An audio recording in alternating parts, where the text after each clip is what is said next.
todo, muchas gracias a la Agencia Nacional por la invitación. Ana Cristina, especialmente, muchas gracias. La idea es contarles una historia sobre la bioremediación, remediación de un humedal, específicamente un salt marsh, que básicamente con todo esto que vimos en la mañana, yo lo traduje como un marisma, y es una parte muy interesante y es un humedal muy interesante porque es donde confluye el agua dulce, ¿cierto?, de un río, donde sube la marea y donde estaba contaminado. Esto me parece muy importante y es una de las cosas que veníamos hablando de NOAA, y Paul lo había mencionado. La Agencia Atmosférica y Oceánica de los Estados Unidos, y ellos tienen un índice que le llaman Shoreline Environmental Sensitivity Index, que mide la sensibilidad de los ecosistemas y no solo a los impactos por derrames de petróleo, sino también a las estrategias de remediación. A medida que vamos viendo cuáles son los ambientes que son más sensibles, nos vamos dando cuenta que generalmente los sedimentos son más finos, hay mayor cantidad de vegetación. Empezamos a ver bastantes de los ambientes que hemos mencionado hoy. Vemos los humedales y vemos varios ambientes como los manglares que son altamente sensibles a impactos de derrame de petróleo, a impactos al petróleo y a las actividades de remediación. No voy a entrar en detalle, pero ya hemos visto durante el día toda la importancia y todos los servicios ecosistémicos que nos prestan estos ambientes.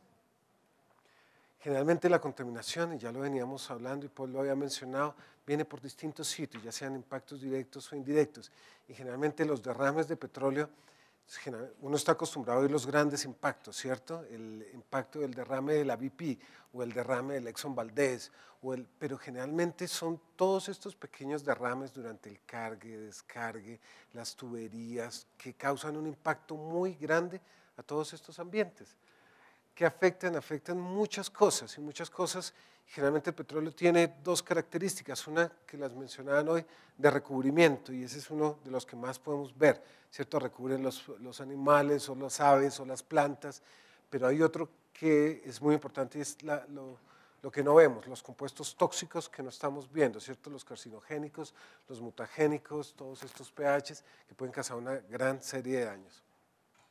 Hay distintos métodos para remediación, ya los estábamos viendo, y yo quería ser un poquito puntual, tal vez después, si Paul me puede ayudar con un poquito más con esto, es el uso de dispersantes mostró un gran impacto en Nautica con lo de la BP, pero realmente porque era mar abierto y porque era una serie de características distintas a trabajar en estos sitios y en estos humedales, porque muchas veces mover el contaminante dentro de un humedal puede ser una solución peor. Entonces requiere bastantes estudios y, como lo estaban diciendo, depende de cada ambiente. Estos pueden tener bajos porcentajes de remoción. Muchas veces, si lo estábamos viendo ahorita, la reubicación de los sedimentos es destruir un humedal para poder salvarlo. Más o menos esa es como la práctica, y eso generalmente no es una buena idea. Hay métodos químicos, pero pueden generar mayor contaminación. Y tenemos la bioremediación. La bioremediación es aquello que trabajamos con organismos, ¿cierto? Con organismos, ya sean las enzimas, plantas o microorganismos, hongos o bacterias, y buscamos hacer una biodegradación, lograr romper estas moléculas en compuestos más sencillos, en biomasa, o llevarlo a CO2 y agua. La ventaja con el petróleo es que es un compuesto que ha estado históricamente en la tierra, y muchos microorganismos tienen la capacidad de degradarlo, entonces hay que tomar ventaja de eso y convertir estos compuestos que pueden ser potencialmente tóxicos a uno que no es tóxico. Tiene muchas ventajas, es económico, ¿cierto? Es menor intervención al ecosistema, ambientalmente amigable, no transfiere el contaminante al quemarlo o al moverlo o al llevarlo a un relleno, buscamos mineralizarlo, pero es lento, ¿cierto? Es un proceso que requiere tiempo. Generalmente vemos dos aproximaciones, una que es la bioestimulación, y es tratar de identificar qué es lo que limita esa atenuación natural.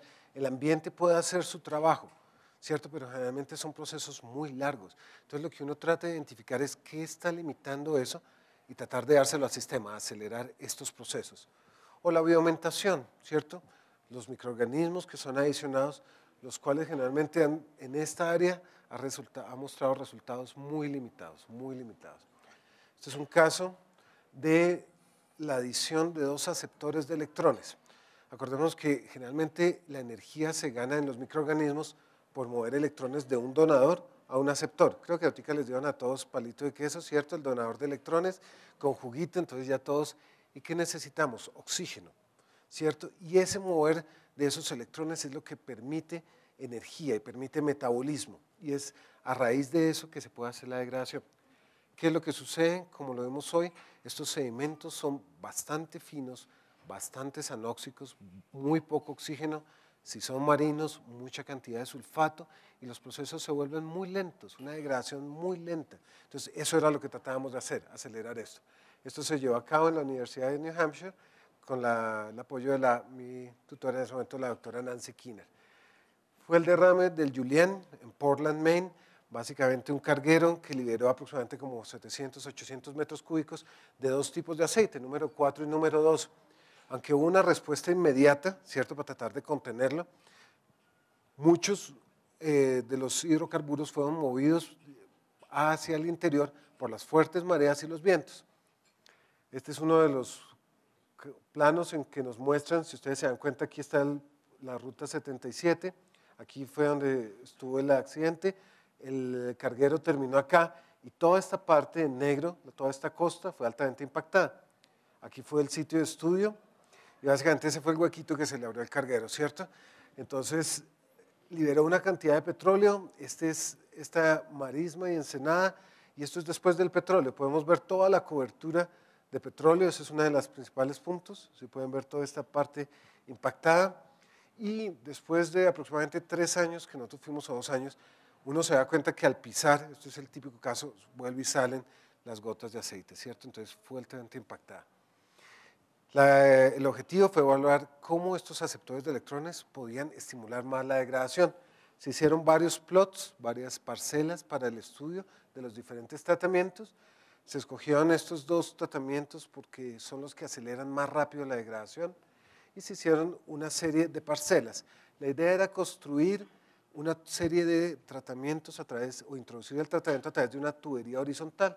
Se colocaba un tubo, el cual después se colocaba una tubería plástica perforada y se retiraba para poder tener estos pozos horizontales. La idea era comunicar estos pozos para poder llevar los tratamientos y poder hacer una remediación de los sedimentos, que es donde generalmente tienden a acumularse los hidrocarburos. Este era un típico caso de las parcelas y si ustedes se dan cuenta teníamos aquí unos sitios donde podíamos colocar estas plataformas. Estas eran las plataformas de muestreo que le estaba comentando a Paula ahorita en el almuerzo. Entonces, claro, tocaba cargar esas plataformas hasta cada sitio de muestreo. La idea era que podíamos tomar distintas muestras dentro del plot y mirábamos varias cosas, entre ellas la desaparición del hidrocarburo, ¿cierto? De los TPHs, cadenas, mirábamos los alifáticos, cadena corta, los cadena larga, aromáticos, mirábamos el número o los microorganismos degradadores y mirábamos la vegetación, espartina, arteniflora. ¿Qué vimos? Después de utilizar varios modelos estadísticos para tratar de ver qué era lo que estaba pasando, en términos generales podíamos ver esto. A medida que pasaba el tiempo, nosotros lo hicimos durante 2 estaciones, verano, otoño y la primavera siguiente, podíamos ver durante la primera parte, el primer año, nosotros podemos ver, estos son concentración en el tiempo. Podíamos ver que nitrato es el verde, aire es el amarillo y el control es el rojo. Vamos a mirar que en términos generales nitratos tuvo un efecto significativo en la reducción de alifáticos cadena corta, mientras que en los otros realmente la atenuación natural ¿cierto? Estaba haciendo su trabajo, estaba llevando a cabo la degradación de esos compuestos. Cuando ya miramos en total lo que pasó durante el año de estudio, podemos ver que en rojo atenuación natural estaba haciendo su trabajo. O sea, realmente no conseguimos que ninguno, después de largo periodo de tiempo, esto es casi aproximadamente un año, lograra tener un efecto significativo en la adición de estos tratamientos. Esto lo vimos con las tasas de degradación. Esto es básicamente cuántos miligramos de TPH por kilogramo de sedimento se pierden por día, ¿cierto? Eso es más o menos lo que uno calcula. ¿Cuáles esas tasas de desaparición de los hidrocarburos? Lo mismo que habíamos visto, que el aire y el nitrato, en términos generales, podían tener un efecto en un periodo que fue inicial, mientras que arrancamos el estudio, pero si uno miraba en el total del estudio, ninguno de los tratamientos tuvo un efecto sobre la remediación más allá de atenuación natural. ¿Qué vimos? Que varias cosas que nosotros estábamos asumiendo no se estaban llevando a cabo. Una era que estábamos agregando nitrato como el aceptor de electrones. Nosotros hacíamos el seguimiento del nitrato y ¿qué era lo que veíamos? Que la cantidad que nosotros estábamos colocando no era suficiente, ¿cierto? Se habían hecho unos cálculos de balance de masa para ver cuánto se necesitaba, pero básicamente lo que nosotros estábamos colocando no lo estábamos viendo. Esto nos pasó con nitrato, el amonio en el poro, en el agua de poro también era muy bajo, fosfato, lo mismo, cantidades muy pequeñas. ¿Y qué era lo que nos mostraba esto? Y ahorita lo voy a discutir un poquito más. Que realmente una de las limitantes más grandes son las matrices con que nos enfrentamos en estos sistemas, los sedimentos. Estos sedimentos son altamente finos, pequeños, muy orgánicos, además de que nosotros estábamos colocando el nitrato como un aceptor de electrones, digamos las plantas los estaban consumiendo como nutrientes y había un consumo muy grande de estos tratamientos. No vimos un efecto significativo sobre las plantas tampoco, ni sobre la densidad de las plantas. ¿Qué podemos concluir y qué podemos ver durante este estudio? No de lo poco que les había mencionado, la biodegradación fue considerada como el proceso principal que se estaba llevando a cabo, o sea que atenuación natural, que es lo que ocurre normalmente, estaba haciendo su trabajo, lento, pero estaba haciendo su trabajo. No hubo un efecto significativo durante el año, pero durante el primer periodo del estudio, el nitrato y el aire tuvieron un efecto significativo. No presentaron ninguno de los tratamientos una atenuación mayor a la atenuación natural. ¿Qué me parece importante? Y es todas las lecciones aprendidas de estos estudios. Uno, que estas fracciones arcillosas y húmicas posiblemente limitaban la disponibilidad de los TPHs. Ahorita que lo estaba mencionando Paul, ¿qué es lo que los microorganismos ven del hidrocarburo? ¿Cierto? Si una molécula grande que no le pueden morder, ¿cierto? Que no la pueden, y por eso los dispersantes, pero muchas veces muchos compuestos orgánicos remueven o retienen los hidrocarburos y los hacen de difícil disposición. Que la atenuación, que los aceptores de electrones eran rápidamente utilizados no solamente para la degradación de hidrocarburos, sino para muchas otras cosas. No encontrábamos el tratamiento que nosotros estábamos colocando, no lo veíamos. Los TPHs eran más resistentes, y sobre todo los aromáticos, a la degradación, aunque estuviéramos colocando los tratamientos. Y venían varias preguntas. Oiga, ¿estábamos colocando correctamente los tratamientos? Era una pregunta muy difícil porque se crean lo que son conocidos como las vías de menor resistencia para los tratamientos. Nosotros colocábamos el tratamiento por la tubería y básicamente lo que uno veía es que el tratamiento, ya fuera el aire o el nitrato, seguía una ruta, la de más fácil, pues la de menos dificultad, y siempre iba por la misma ruta o por donde nosotros habíamos colocado la tubería, por ahí volvía a salir el tratamiento. A la superficie o después de remover la tubería, había una permeabilidad limitada de los gases. Claro, porque nosotros queríamos que llevar el tratamiento a través de los sedimentos, y los sedimentos como son tan finos es muy difícil de llevar el tratamiento. Limitaciones en transferencia de masas, baja solubilidad, baja temperatura, una mezcla muy limitada. Uno de los problemas para nosotros cuando hacemos estos estudios de bioremediación es cómo se dispersa el petróleo. Tiende a formar lo que se conoce como bolsillos de contaminación y básicamente hace la distribución que no es homogénea. Como si miráramos este salón y el petróleo se distribuye como están ustedes sentados. Regiones donde hay alta concentración de petróleo y otras regiones donde hay muy poca concentración de petróleo. Difícil uso de bajas concentraciones de TPHs, o sea que quedan remanentes. Los sedimentos muy complejos, una alta variabilidad espacial, alta heterogeneidad de condiciones, interferencia con la materia orgánica, los aceptores de electrones no mejoraron, no aumentaron significativamente las tasas de degradación, no veíamos los tratamientos dentro de los sedimentos.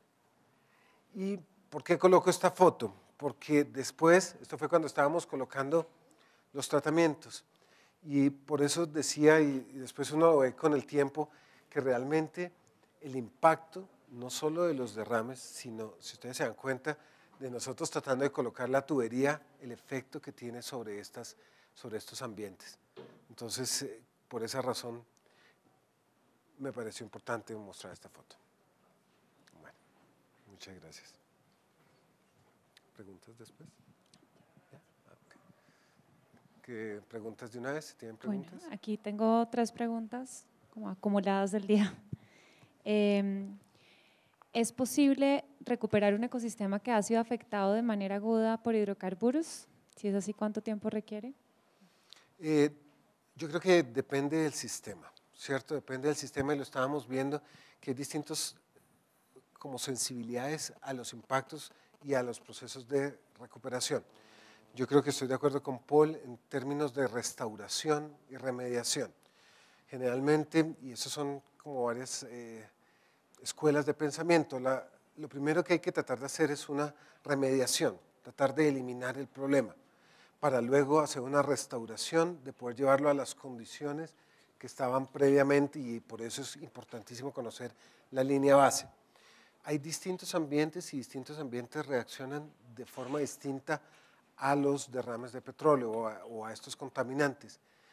Estos, que son los humedales, por sus características tan difíciles en las matrices, en los sedimentos, con su importancia, con lo lento que es la degradación, son mucho más sensibles. ¿Cuánto tiempo? Honestamente no lo sabría decir. A veces hay proyectos de remediación, de bioremediación, porque es más lenta, de 20 o 30 años. Cierto que puede ser a una velocidad mucho más lenta, antes de hacer una inversión ingenieril mucho más agresiva y mucho más fuerte para hacerla mucho más rápido. Entonces, depende de cada ambiente. La siguiente pregunta es, ¿cómo se puede establecer la carga contaminante y la tasa de depuración de un humedal basada en estudios? Y siendo posible lo anterior, ¿cómo calcular su resiliencia? Yo creo que uno de los puntos, y yo lo veía en las presentaciones de Paul, es un buen plan de monitoreo, de muestreo y análisis. Me parece que es importantísimo para estos casos poderlo diseñar como una respuesta, o inmediatamente después del derrame poder tener una buena respuesta para poder estimar el impacto, ¿cierto? Y es una de las reacciones más importantes, saber qué tipo de petróleo es, cómo es su huella, su huella de este tipo de petróleo, qué compuestos tenemos que lidiar, si son pH, si son de la fracción pesada, si son alifáticos, y poder tratar de mirar, una vez que tengamos esta línea base, poder mirar cómo puede afectar eso. Uno de los puntos más importantes es atenuación natural. Nosotros tenemos la ventaja que el clima, la humedad, las condiciones ayudan a que muchos de estos procesos sean mucho más rápidos que en otros ambientes de bajas temperaturas, pero existen limitaciones, ¿no? Y es importante en muchos puntos identificar qué está limitando la degradación y posiblemente dárselo al sistema.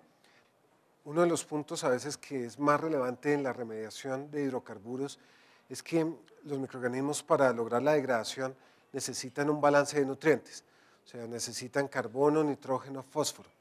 Y por eso, cuando hay un derrame de petróleo, lo que tienen en exceso ahora es carbono. Y generalmente lo que hay que suministrarle al sistema es nitrógeno y fósforo en una medida controlada para no causar una eutroficación o una contaminación mayor, para que la degradación se pueda dar. O sea, esa sería como mi recomendación. De todas maneras, pues habría que mirar el sitio, habría que mirar la hidrología, habría que mirar los sedimentos, habría que mirar qué tan profundo está la contaminación. Hemos dicho, habría que tener más datos. Siguiente pregunta es, ¿en dónde es más eficiente o rápido hacer bioremediación? ¿En agua o en suelo?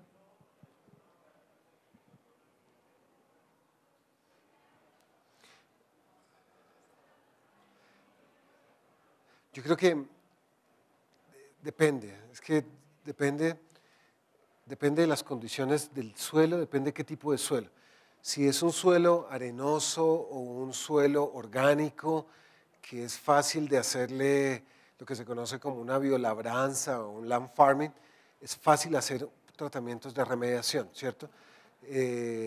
Si la profundidad de la contaminación no es pues no es mayor. Sin embargo, si es agua, es posible tratar de recoger la mayor cantidad de producto puro, contener, tratar de hacer remediación o posiblemente usar dispersantes, depende de qué tipo cuál sea, si es un río, si es un lago, pero creo que no hay uno u otro, porque depende que si es un suelo arcilloso puede ser mucho más difícil, ¿cierto? Entonces depende de cada condición y de cada ambiente, y depende de cada… Agua subterránea sí es más difícil, ¿no? Porque agua subterránea ya implica una cantidad para monitoreo, para llevar los tratamientos, mucho más complicado, pero diría que eso depende de cada caso. La última pregunta es, ¿realmente no se puede hablar de biorremediación en sitio? ¿Se puede decir que las empresas de biorremediación están aplicando dispersantes? No, yo creo que sí se puede hablar de biorremediación in situ. Mejor dicho, y es lo que yo trato de que entiendan a veces mis estudiantes, y es, el petróleo no es, hay compuestos que se llaman xenobióticos, que son externos al ambiente y que los organismos no los conocen. Por ejemplo, TNT, PCBs, compuestos halogenados.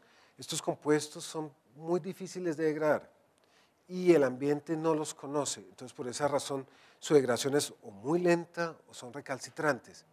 Sin embargo, lo que son hidrocarburos, en términos generales, van a ser atenuados. ¿Qué es atenuación natural? Atenuación natural es la sumatoria de todos los procesos físicos, químicos y biológicos que hace que se reduzca su concentración, su masa, el volumen, y todo eso se da. Y esas condiciones se dan generalmente en todos los ambientes. La mayor cantidad de esos procesos son, en el caso del petróleo, llevados por biorremediación, y es biodegradación intrínseca casi el 70% de eso. Entonces, biodegradación se da en el ambiente bajo casi todas las condiciones. Pueden haber ambientes muy difíciles en que no se ve, pero no sé Paul qué piensa, pero en términos generales yo diría que biodegradación se da en casi todos los ambientes. Lo que pasa es que puede ser a una velocidad muy lenta y puede tomar periodos de tiempo muy largos o pueden ser limitados por algo, y eso es lo que en ese momento hay que identificar qué es y dárselo al sistema, la parte ingenieril. Pero en términos generales yo creo que sí lo hay. En cuanto a lo de las empresas, ¿qué decían las empresas? Si las empresas de biorremediación estarían aplicando dispersantes, basado en la afirmación de que no puede haber biorremediación en sitio. No, yo creo que sí puede haber biorremediación en sitio, y yo creo que los dispersantes en un momento se pensó que eran la solución a todo, pero se dieron cuenta que algunos son tóxicos, entonces por eso se hablaba de surfactantes y después se empezó a hablar de biosurfactantes, o sea, de origen biológico, pero de todas maneras en muchos casos puede ser útil, como lo vimos en el caso de la BP, muy utilizado, y creería que en términos generales la EPA fue una de las acciones más recomendadas, el uso de dispersantes en ese caso. Sin embargo, no es conveniente para todos los casos. A veces, si uso un dispersante, puedo mover la contaminación más o llevarla más profundo, o puede ser tóxico. Entonces, yo diría que como todo, no hay blanco o negro, sino que hay que mirar cada caso por caso.